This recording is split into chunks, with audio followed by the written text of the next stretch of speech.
اعوذ باللہ من الشیطان الرجیم بسم اللہ الرحمن الرحیم۔ شروع کرتا ہوں اللہ پاک کے بابرکت نام کے ساتھ جو دلوں کے حال بہتر جانتا ہے۔ میری طرف سے دیکھتی آنکھوں سنتے کانوں سب کو السلام علیکم ورحمۃ اللہ وبرکاتہ۔ لاکھوں کروڑوں درود و سلام آقا دو عالم خاتم النبیین صلی اللہ علیہ وآلہ وسلم پہ اور آپ کی آل پاک پہ۔ میرا آج کا ایک ہی موضوع ہے اور وہ ہے نیا چیف جسٹس اور جو باعزت طریقے سے اپنی زندگی اپنے لائف اپنا ٹرم گزار کے گئے ہیں قاضی فائز عیسیٰ صاحب۔ میڈیا پہ ایک طوفان بدتمیزی ان کے خلاف کیا جا رہا ہے، ان کی نسل پوری کو غلیظ گالیاں دی جا رہی ہیں اور گورنمنٹ آنکھوں میں روئی ڈال کے سوئی ہوئی ہے۔ ایسا نہیں ہونا چاہیے۔ وہ ایک ایماندار جج تھے۔ یہ عالمی طاقتوں کے جو ٹاؤٹ ہیں ایجنٹ ہیں، کیوں اب کوئی یوتھڑ مجھے بتائے نا بھئی کیوں 60 یہودیوں نے خط لکھا ہے؟ جو سینیٹر ہے امریکہ کے، سینیٹر بھی نہیں ہے، یہ کونسلر ٹائپ جو یہودی ہیں نا انہوں نے خط لکھا ہے۔ ان میں 65 خط لکھا ہے، لیٹر لکھا ہے ایک، اور کس کو؟ اپنے صدر جو بائیڈن کو، اور جو بائیڈن نے آگے خط لکھا ہے پھر گورنمنٹ آف پاکستان کو، اور اسی سلسلے میں نواز شریف کو بلایا بھی گیا ہے کہ بھائی کمپرومائز کر لو اس کے ساتھ، اور کوشش کی جا رہی ہے کہ نواز شریف کو بھی فوج کے خلاف کیا جائے، لیکن وہ کبھی نہیں ہوگا۔ وہ نہ بکنے والا ہے، وہ جھکنے والا ہے۔ وہ اگر اس وقت نہیں بکا ہے جب ایٹمی دھماکے ہو رہے تھے تو اس کو اس وقت کتنے کروڑ کی ڈالر کی آفر ہوئی تھی، وہ اس وقت نہیں بکا تھا تو اب بھی نہیں بکے گا۔ تو کس طریقے سے اب دیکھیں ان کے اور یہ موجودہ پہ پریشر ڈالنے کے لیے کیا جا رہا ہے کہ بھائی اگر تم نے ہمارے حق میں فیصلے نہ دیے یا تم نے ہماری بات نہ مانی تو تمہارا اشر بھی یہی ہوگا جو قاضی فائز عیسیٰ کا ہو رہا ہے۔ لیکن وہ کہتے ہیں نا ان کا کیا ہے جن کے نہ باپ کا پتہ ہے نہ ماں کا تو فرق پتہ ہے، باپ کا پتہ ہی نہیں کتنے باپ ہیں۔ یہ وہ نسل ہے، وہ اولاد ہے ان کی جو دھرنوں میں پیدا ہوئے ہیں نا، یہ وہ لوگ ہیں جن کے باپ کا پتہ ہی نہیں ہے۔ اب شہباز گل ہے، اس کا تو باپ کا کھانا ہی خالی ہے، اس میں نام ہی کوئی نہیں، ماں کا نام ہے نذیرہ بی بی، باپ کا نام بھی کوئی نہیں ہے کیونکہ باپ کا پتہ ہی نہیں ہے۔ وہ وہاں بیٹھ کے غلیظ زبان استعمال کر رہا ہے، پاکستان کے خلاف غلیظ پروپیگنڈا کر رہا ہے، اور وہ امریکی شہری ہے اور سی آئی اے کا ملازم ہے۔ اسی طرح یہ ماہم بلوچ ہے، یہ بھی سی آئی اے کی ملازم ہے، امریکی ایجنٹ ہے، اسرائیلی ایجنٹ ہے۔ یہ سب کے سب ان کو پیچھے۔ اچھا، ماہم بلوچ کے اکاؤنٹ سے جو رقم پکڑی گئی ہے اتنی بڑی اماؤنٹ، وہ کہاں سے آئی تھی، کس مقصد کے لیے آئی تھی؟ وہ اب ایف آئی اے تحقیقات کر رہی ہے نا۔ تو اب یہ جو بڑے غدار ہیں احمد میر وغیرہ، یہ احمد میر نے تو ماہم بلوچ کو، ڈاکٹر ماہم بلوچ کو بہن بنایا ہوا تھا۔ اب بھائی بھی غدار ہے نا، پھر اگر بہن غدار ہے تو ظاہر ہے بھائی بھی غدار ہے پھر تو۔ لیکن میں قوم یوتھڑ کو ایک چیز بتا دوں کہ یہ جو یحییٰ آفریدی ہے نا جو اب چیف جسٹس بنا ہے، یہ علاقہ غیر کا ہے، یہ شہروں کا نہیں ہے، یہ علاقہ غیر سوری جی، تو یہ علاقہ غیر کا ہے، اور پٹھان، نر پٹھان آفریدی، اصل آفریدی ہے۔ یہ خان لکھنے سے کوئی خان نہیں بن جاتا ہے، اس نے اپنے نیازی اپنے نام کے ساتھ خان لگا دیا تو یہ خان نہیں بن جائے گا۔ یہ پٹھانوں کو بیوقوف بنانے کے لیے خان بنا ہوا ہے، تو اصل میں ہے یہ پنجابی اور نیازی، وہ ہے اصل پٹھان، یہ جسٹس یحییٰ آفریدی۔ اچھا اب 5 کا ٹولہ الگ ہو گیا ہے سپریم کورٹ میں، کھل کے سامنے آ گیا ہے غداروں کا ٹولہ، 5 ججوں کا ٹولہ۔ اس میں ایک جسٹس عائشہ ملک ہے، لیڈیز ہے۔ یقین مانیے میں کنفرم رپورٹ دے رہا ہوں، لکھ لیں، تصدیق کر لیں، اگر یہ بات جھوٹ ہو تو میں ہر سزا کے لیے تیار ہوں۔ اس نے کبھی وکالت کی ہی نہیں، وہ کبھی وکیل تھی ہی نہیں، جج کیسے بنی؟ نوٹ لگا کے۔ تو ظاہر ہے جو نوٹ لگا کے بنے گا تو اس نے آگے پھر نوٹ کمانے کے لیے ہی آنا، یہ تو بزنس تھا ان لوگوں کا۔ اب دیکھیں جو بھی جج بنتا ہے نا، اس کے بھائی، اس کے فیملی، اس کے چاچے تائے مامے پھپھڑ سب کروڑ پتی بن جاتے ہیں، اور اس کے بعد کیا ہوتا ہے؟ ریزائن دے کے واپس چلے جاتے ہیں۔ کیوں بھائی؟ یہ جو 3-4 جج ریزائن دے کے گئے ہیں، اس میں ایک تھا وہ کرپٹ ترین جج، وہ جسٹس رضوی، لاہور میں جس کی جائیداد خربوں کی پکڑی گئی ہے، وہ بھی ریزائن دے کے چلا گیا۔ کیوں بھائی؟ یہ جو آسمان سے اتری ہوئی مخلوق ہے جو ان کے خلاف کارروائی نہ ہو، ان کے خلاف بھی کارروائی ہوگی انشاءاللہ۔ اب جو قانون بن رہا ہے نا، ان کو بھی دڑا مرچ والا ڈنڈا نیچے سے گھسیڑا جائے گا نا، اور منہ سے نکالا جائے گا۔ ہاں، ایماندار ججوں کو سلام۔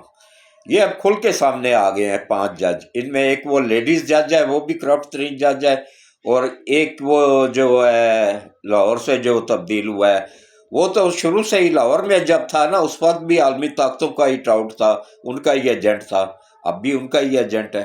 یہ 5 کا گروپ جو ہے نا، اچھا ان کو لانے والا اور ان میں ان کو خریدنے والا، ان کی ڈیل کروانے والا اظہر من اللہ ہے۔ اظہر من اللہ کی ڈیل کرنے والا یہ وہ موٹا جو ٹینک ہے، وہ جو ہاتھی ہے جو بھاگا تھا بزدلوں کی طرح، اس کا بھائی تھا، وہ بھی وکیل تھا نا۔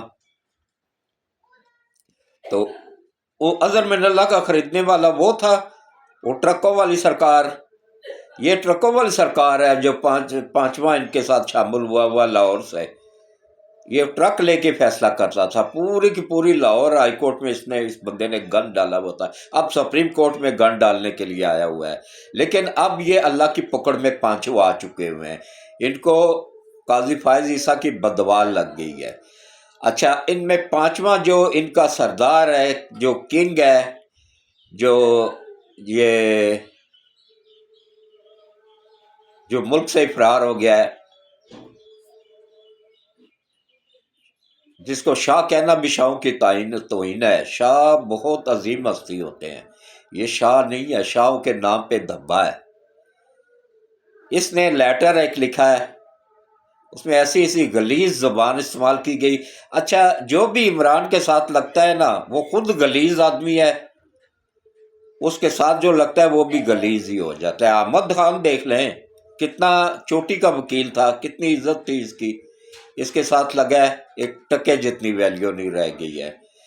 تو اب یہ پنگا کریں گے، لیکن اس کا علاج یہ جو آ رہا ہے نا، یہ جو آیا ہے بیٹھا ہے، اس نے 48 گھنٹوں میں فل کورٹ بلا لیا ہے۔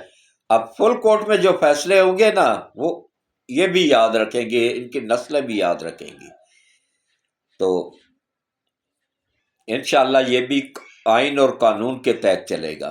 قاضی فائز عیسیٰ نے جتنے بھی فیصلے کیے نا، کوئی یوتھڑ بتائے نا کہ بھائی اس نے یہ فیصلہ قانون سے ہٹ کے کیا ہے، اس نے تمام فیصلے قانون کے اندر رہتے ہوئے کیے ہیں۔ اور ان 8 بکاؤ ججوں نے، ان میں سے 3 کو تو خیر عقل آ گئی ہے، وہ الگ ہو گیا، 5 رہ گئے ہیں۔ ان 5 بکاؤ ججوں کو اتنی عقل نہیں ہے کہ خیر وہ بھی 3 اپنا ریٹ بڑھانے کے لیے آئے ہیں، آج تھوڑے سے ڈالر ڈبل کر کے ان کے منہ میں گھسیڑ دیے جائیں گے تو وہ بھی پھر سے شامل ہو جائیں گے۔ ان لوگوں کا کوئی دین ایمان نہیں ہوتا ہے، ان کو ہڈی چاہیے ہوتی ہے، بس ہڈی منہ میں ڈال دو سب ہو گیا۔ تو یہ جو ہے نا اب کھل کے سامنے آ گئے ہیں، لیکن اللہ بہتر کرے گا انشاءاللہ۔ یہ 48 گھنٹوں میں کل اور پرسوں، ان 2 دنوں میں بڑے اہم فیصلے ہونے والے ہیں گورنمنٹ کی طرف سے بھی۔ اچھا ایک اور بات بتا دوں، ابھی 2 ترامیم اور آئیں گی، یہ 26ویں ترمیم آئی ہے نا، اس کے بعد آئے گی 27ویں ترمیم، اس کے بعد آئے گی 28ویں ترمیم، پھر جا کے یہ کمپلیٹ ہوں گی۔ مولانا اگر نہیں آتا ہے نا تو مولانا کو بھی کھڈے لائن لگا دیا جائے گا۔ مولانا بھی کچھ 1 نمبر بندہ نہیں ہے، یہ 2 نمبر بندہ ہے۔ وہ 1 نمبر جو ہوتے ہیں نا، ان کی زبان ایک ہوتی ہے، پتھر پہ لکیر ہوتی ہے، جیسے اس کا باپ تھا مولانا مفتی محمود، نر آدمی تھا اور کھرا اور سچا اور اصولوں پہ مرنے والا بندہ تھا۔ کل تک اس کی ماں بہن جو ایک کرتے تھے، آج انہیں کی گود میں بیٹھ کے جا کے ڈالروں کی چمک کی وجہ سے۔ تو باقی دیکھیں، اس وقت امریکہ نے 100 جہازوں کے ساتھ ایران پہ حملہ کیا ہے۔ ایران نے اپنا بہترین دفاع کیا ہے، ان کو واپس بھاگنے پہ مجبور کیا، کوئی اتنا زیادہ نقصان نہیں ہوا ہے، کچھ فوجی بھی ان کے شہید ہوئے ہیں، کچھ اڈے بھی تباہ ہوئے ہیں، لیکن اتنا زیادہ نہیں ہوا، ورنہ 100 جہاز تو تباہی پھیلا دیتے ہیں۔ اور بیک وقت دیکھیں، شام پہ بھی حملہ ہوا ہے، ایران پہ بھی ہوا ہے، عراق پہ بھی ہوا ہے، 3 ممالک میں ہوا ہے۔ اور اس میں صرف امریکہ کے کیا نام ہے اس کے اسرائیل کے جہاز نہیں تھے، اسرائیل کے تو 15 سے 20 جہاز تھے، باقی سارے امریکی پائلٹ اور امریکہ کے جہاز تھے، امریکہ کے ہی مصنوعی سیارے ان کو گائیڈ کر رہے تھے۔ اس کے باوجود دیکھیں وہ اللہ کی پکڑ میں آئے ہیں، کچھ مارے گئے، کچھ گر گئے، کچھ بھاگ گئے۔ یہ ہوتی ہے اللہ کی مدد۔ اسی طرح پاکستان کو بھی اب اللہ کی مدد حاصل ہے اور انشاءاللہ حاصل رہے گی۔ اور اس کے بعد اس وقت ہمیں ضرورت ہے ہم اپنے اداروں کا ساتھ دیں، افواج پاکستان کا ساتھ دیں، عالمی طاقتیں مل کے ہماری فوج اور عوام کو لڑانے کے چکروں میں کھربوں ڈالر لگا رہی ہیں، اپنے ٹراؤٹ اپنے ایجنٹ بھیجے ہوئے ہیں، ان سب سے ہوشیار رہیں، کسی بھی سیاسی جماعت کا حصہ نہ بنے۔ یہ لوگ آپ کو استعمال کر کے، اور اب جو نیا قانون سازی ہو رہی ہے نا، اس میں پوری زندگی کے لیے نااہل ہو جاؤ گے، پوری زندگی کے لیے نہ پاسپورٹ بنوا سکو گے، نہ ملک سے باہر جا سکو گے۔ وہ تو اب بھی یہ قانون موجود ہے۔ کس طریقے سے دیکھیں، حملہ کر کے، اچھا یہ پی ٹی آئی والے کہہ رہے ہیں نا، وہ سنڈا پور کہہ رہا ہے، گندا پور، وہ گندا پور کہہ رہا ہے نہیں جی یہ تو گورنمنٹ نے خود کروایا ہے۔ بھائی گورنمنٹ کو کیا ضرورت تھی کہ ان افغانیوں کو بگانے کی؟ یہ تو اصل مقصد تو ان کا ان افغانیوں کو چھڑوانا تھا، جن کو چھڑوا کے یہ لے گئے ہیں۔ اور جو جج کہہ رہے ہیں نا، جو جج کہہ رہا تھا کہ عمران نیازی کو پیش کرو 24 گھنٹوں، بھائی تیرے باپ کی حکومت ہے، گورنمنٹ کو بھی چاہیے، کھسی گورنمنٹ ہے، یقین مان گئے کہ دکھ ہوتا ہے اس گورنمنٹ پہ بھی کہ بھائی نہیں مانتے، جا جو اکھاڑنا ہے اکھاڑ لے، کیا کر سکتا ہے وہ؟ یقین مانو ان کی 2 ٹکے کی ویلیو نہیں، یہ بکاؤ جج ہے جو ان کی، ہاں ویلیو ہے ایماندار ججوں کی، جو آئین اور قانون کے تحت ان کو صاف بتا دیا جائے کہ بھائی، میں تو کہہ رہا تھا شاہ کو ہی بناؤ چیف جسٹس، اور اس کے بعد اس کو نشان عبرت بنانے کے لیے جو بھی وہ قانون کے اندر فیصلہ کرے اس پہ عمل کرو، جو قانون سے ہٹ کے فیصلہ کرے وہ اسی کے منہ پہ مار دو، کہو بھائی نہیں مانتے ہم، یہ قانون کے دائرے میں نہیں ہے، جا جو اکھاڑنا ہے اکھاڑ لے، کیا کر سکتا ہے؟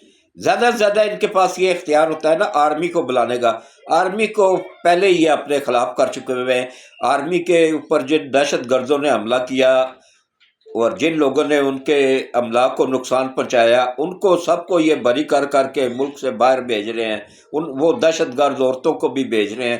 نبی پاک کا فرمان تھا چاہے میری بیٹی کیوں نہ ہو، اگر وہ کوئی جرم کرے گی اس میں اور عام عورت میں کوئی فرق نہیں رکھا جائے گا، سب کو ایک برابر دیکھا جائے گا اور ایک برابر ان کو ٹریٹ کیا جائے گا، وہ ایک برابر سلوک کیا جائے گا ان کے ساتھ۔ اگر میری بیٹی چوری کرے گی تو اس کا بھی ہاتھ کاٹا جائے گا، اور ایک عام بندے کی بیٹی چوری کرے گی یا عام عورت چوری کرے گی تو اس کا بھی ہاتھ کاٹا جائے گا۔ یہ تھا اسلامی قانون اور یہ تھا انصاف۔ آج کل کیا انصاف ہے؟ سر عام کسی کو گولی مارو، 1 کروڑ روپیہ جا کے جج کو دو، باعزت طریقے سے بری ہو کے گھر آ جاؤ، بس بات ختم، سمپل سی بات۔ اس کے بعد دیکھیں جس طریقے سے آرمی میں صفائی ہوئی ہے، انشاءاللہ اسی طرح یہ 5 جج رہ گئے ہیں، ان کو بھی اپنے انجام تک پہنچا کے سپریم کورٹ سے بھی صفائی کر دی جائے گی۔ اس کے بعد پھر اسلام آباد high court, Lahore high court اور پشاور ہائی کورٹ کا نمبر ہے، انشاءاللہ وہاں سے بھی گند صاف کیا جائے گا۔ دونوں ہاتھوں سے سلوٹ پیش کرتا ہوں بلوچستان ہائی کورٹ اور سندھ ہائی کورٹ کو، وہاں کے جج نہیں بکے، نہ انشاءاللہ بکیں گے۔ وہاں غربت ضرور ہے، غریب صوبے ہیں، وہاں پہ نہ وہ بکنے والے ہیں نہ جھکنے والے، ان کو لایا جائے یہاں پہ، اور ان ججوں کو جیسے سرکاری، یہ بھی تو سرکاری ملازم ہے، یہ کوئی عرشوں سے اترے ہوئے تو نہیں ہے، یہ بھی سرکاری ملازم ہے، گورنمنٹ کے ٹیکسوں سے پلتے ہیں، تو ان کو تبدیل کر کے ان علاقہ غیروں میں بھیجا جائے، اور وہ کیا نام ہے بلوچستان وغیرہ میں یا سندھ میں بھیجا جائے، اور وہاں سے ایماندار ججوں کو لا کے اسلام آباد high court, Peshawar high court اور لاہور ہائی کورٹ میں بٹھایا جائے۔ تو اس کے ساتھ ہی میں اجازت چاہوں گا، کل کی ولاگ میں اس سے بھی بہتر ہوگی۔ بس یہی دعا ہے کہ اللہ نبی پاک صلی اللہ علیہ وآلہ وسلم کے وسیلے سے ہمارے ملک کی حفاظت فرمائے، ملک کی سرحدوں کی حفاظت فرمائے، ملک کے دشمنوں کو تباہ و برباد فرمائے، کرپٹ ججوں کو یا تو ہدایت دے، کرپٹ وکیلوں کو، ججوں کو، یا پھر ان کو نشان عبرت بنا دے، دنیا میں بھی اور آخرت میں بھی۔ آمین ثم آمین۔ اللہ حافظ۔